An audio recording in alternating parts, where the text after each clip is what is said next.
very poor. The type of powder is very cohesive. The grades of powder. The grades of powder coarse, sieve through which all particles must pass, coarse 10.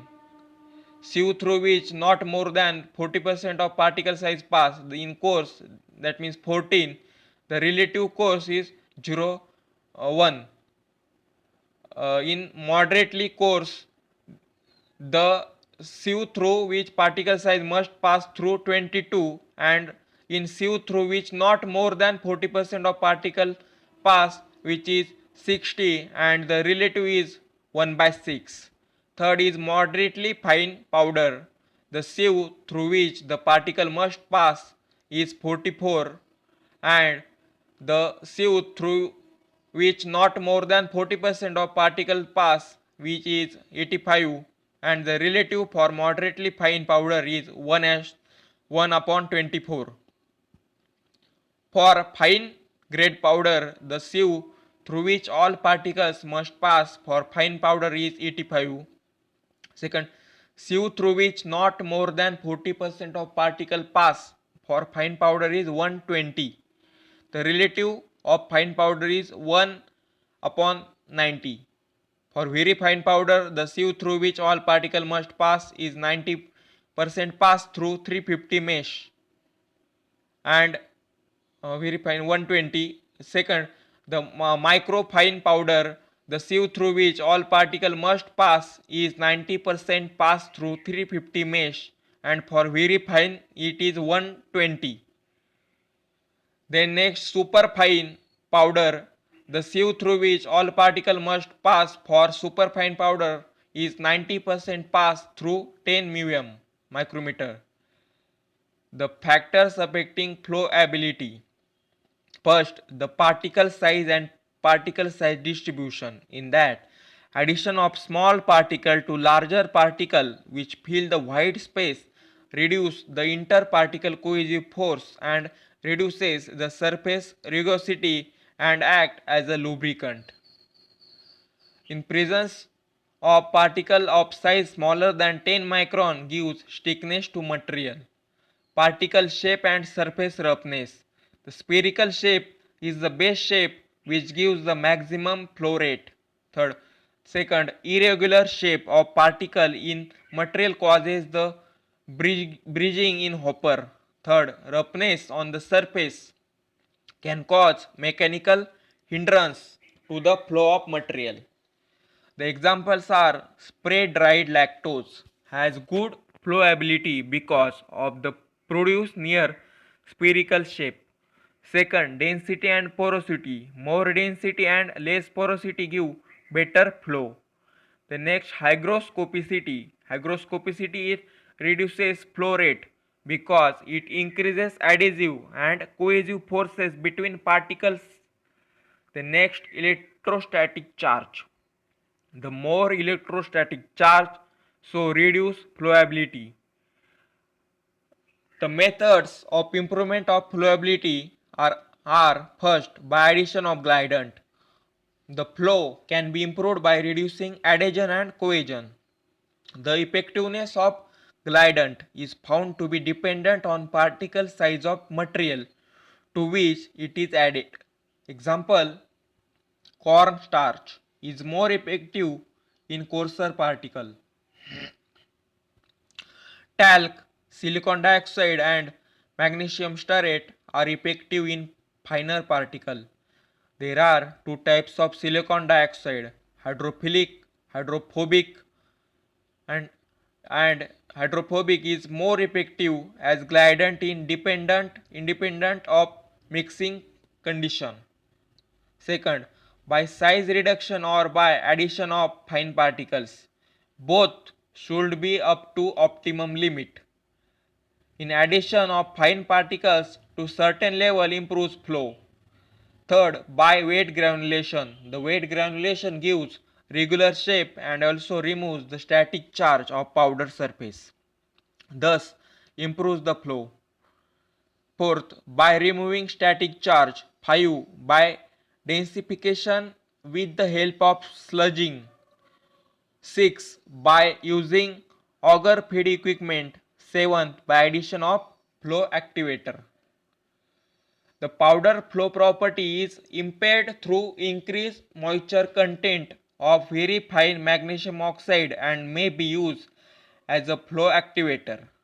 Magnesium oxide adsorbs water surrounding the moist particle. For hygroscopic and moist powder, use of silicon treated powder such as silicon coated talc or sodium bicarbonate may also be beneficial in improving the flowability of moist and hygroscopic powder. Then first, by alterations of process condition, it is used vibration assisted hopper and used force feeder. Second, by use of spray drying.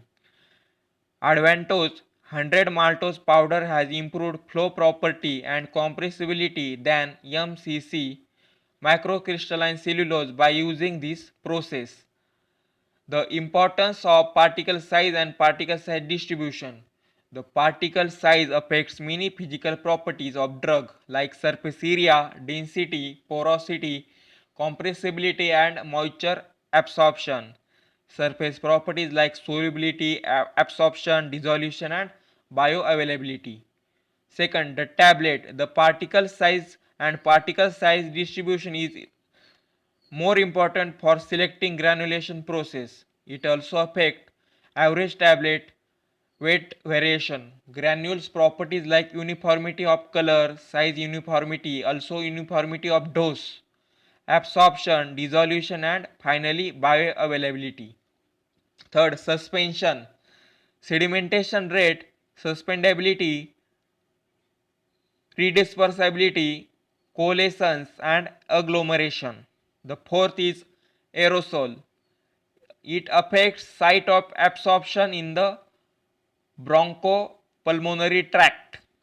The bioavailability in that drug whose bioavailability is increased by particle size reduction are sulfadiazine, phenothiazine, tolbutamide, spironolactone, aspirin and nitrofurantoin. But in case of nitrofurantoin, increase in bioavailability, it may result in increase in its side effects. Second, in penicillin G and erythromycin, if particle size decreases, the surface area increases. If remain more time in contact with gastrointestinal fluid, so degradation increases. In graciofulvin, if microionized, the increases rate of absorption and finally the dissolution. Poorly soluble hydrophobic drugs. In that, if particle size decreases in poorly soluble hydrophobic drugs, then there is an increased chance of formation of agglomerates. And last, the particle size and particle size distribution also affect the porosity and bulkiness, so affects packaging. The next point is compaction, compression and consolidation. The compaction. Compaction of powder is the term used to describe the situation in which materials are subjected to same level of mechanical force. Second, the compression. Compression is the reduction in the bulk volume of the material, particle displacement of gaseous phase. Then third is consolidation. Consolidation is the increase in mechanical strength of material resulting from particle to particle interaction. The next, evaluation of compaction. First, strain index. It measures internal strain associated with a powder when compacted. Second, the bonding index. The ability of material to the bonds is bonding index. Third, brittle fracture index. Measure the brittleness of material. The higher is the brittle fracture bonding index, the stronger is the tablet. Higher is the strain index, then softer is the tablet. The next, effect of compaction on different factors. Compression force affects surface area, granule density, porosity and hardness and disintegration time of the pharmaceutical tablets. Surface area increased to a maximum and then decreased. Second, The initial increase in surface area can be attributed to the formulation of new surfaces as the primary crystalline material is fragmented, while the decrease in specific surface is due to cold bonding between the unit particles. Third, the porosity is decreased and density is increased as a linear function of the logarithm of the compression force. 4. As the compression increases, the tablet hardness and fracture resistance also rises. Moisture and compression. In moisture is essential for the formation of the tablet. Moisture increases as the tensile strength of the tablet by increasing contact area for bonding. Moisture decreases particle surface energy and thus decreases adhesion of the tablet to the die wall. Third, in case of microcrystalline cellulose, the moisture present within the pores facilitated the flow during the compaction. The next, lack of moisture leads to lamination because of elastic recovery. Excessive moisture produces capillary state of powder aggregation and thus surface tension effects are insignificant to have better compaction. The sieve. A sieve consists of a pan with the bottom of a wire cloth with square opening. In the US, United States, two standards of sieve are used. First, Tyler standard scale. The ratio of the width of opening in successive sieve is 2 half. The Tyler scale is based on size of opening in a wire cloth having 200 openings per linear inch. That means 200 mesh. The second National Bureau of Standard also use the ratio 2 half, but it is based on an opening of 1 millimeter, that means 18 mesh size. The spherical terminology used in powder mixing are trituration first. In trituration, the reducing the particle size by rubbing them in a pestle mortar. The second is pulverization by intervention.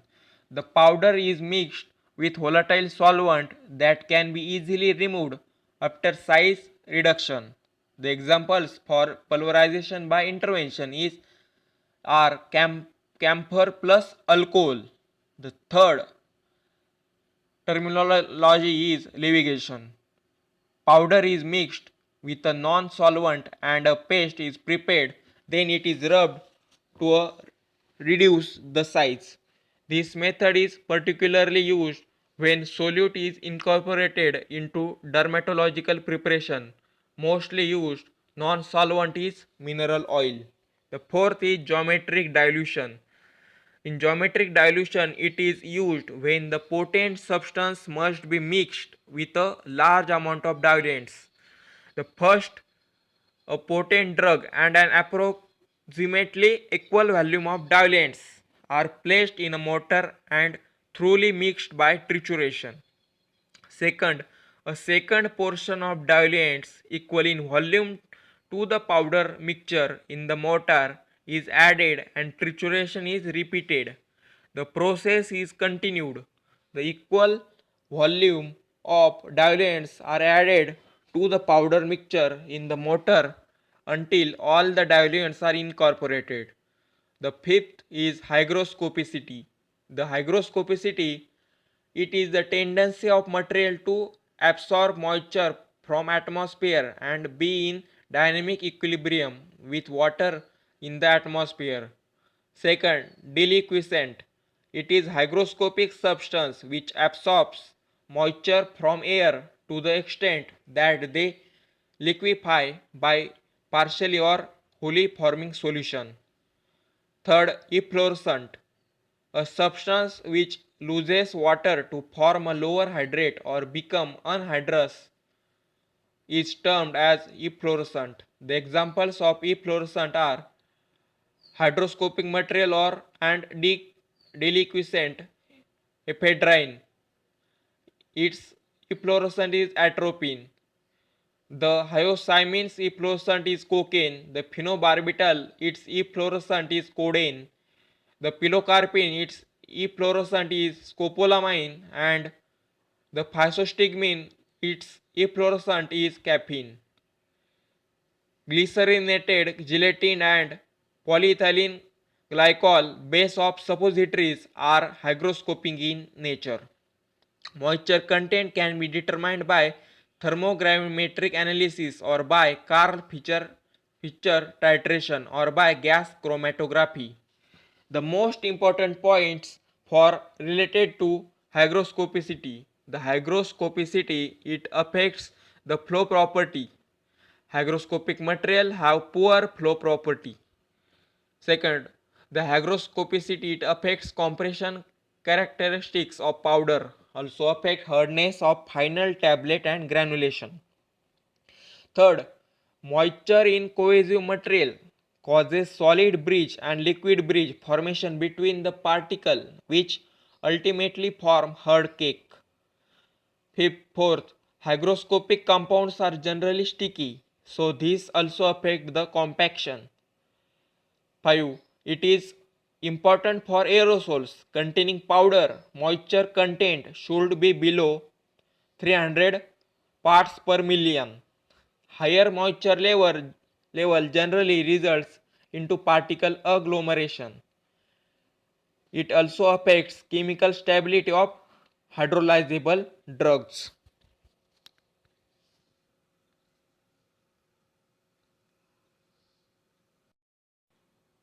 The various diameters which are used for particle size and size distribution.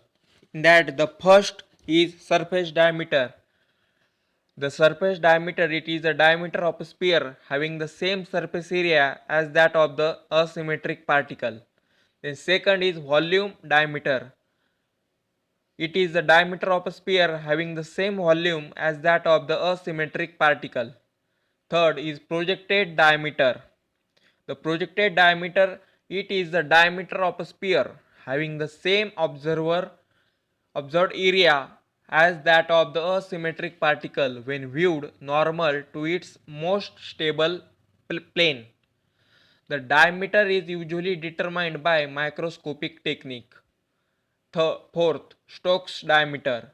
The Stokes diameter is the diameter of a sphere having the same density as that of the asymmetric particle and which undergoes sedimentation at the same rate as the asymmetric particle in a given fluid.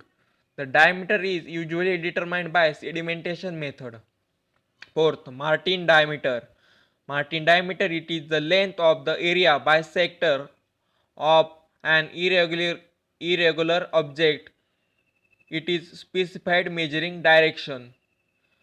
Next is ferrite diameter. Ferrite diameter it is the distance between the two parallel planes resulting to perpendicular to that direction, or it is distance between two parallel tangential lines rather than planes.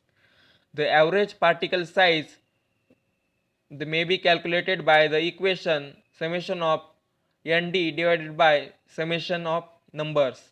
However, only number and mean size of the particles have been considered. That means uh, mean modification in the calculation can be done in order to take into account the surface and volume of the particle also.